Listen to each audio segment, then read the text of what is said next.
Alright guys, so I'm making this video to show you guys how I did it. Pretty much I bleed the system. So anytime you install the KraftWerks supercharger, you'd have to bleed it before you crank the engine over or even start it up. So you want to actually loosen up that ventral bolt right here. That's the end. And then make sure you have enough fluid inside the reservoir. So what I'm doing, that's why I have that plug. So I got that plug from Dorman, picked it up at AutoZone.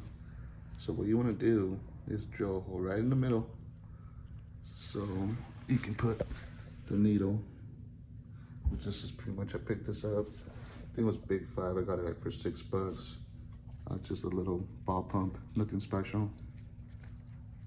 So you drill a hole and then you're gonna put the needle right through the center like this.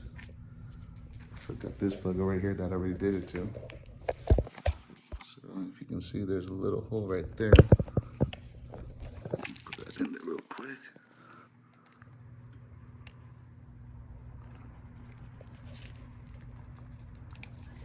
So just like that, it goes all the way down.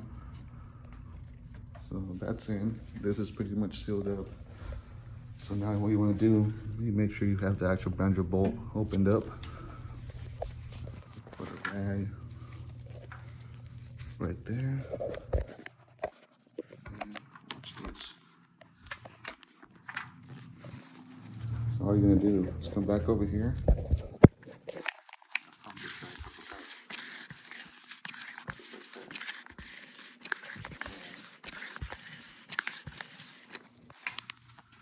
You'll have the fluid come out from here. Right, boom, bada bing. So now you just pretty much bled the whole entire system. So she's ready to start. Pretty damn simple.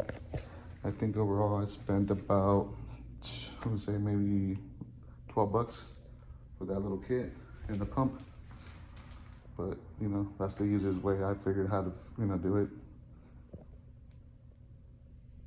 So hopefully that helps you guys out.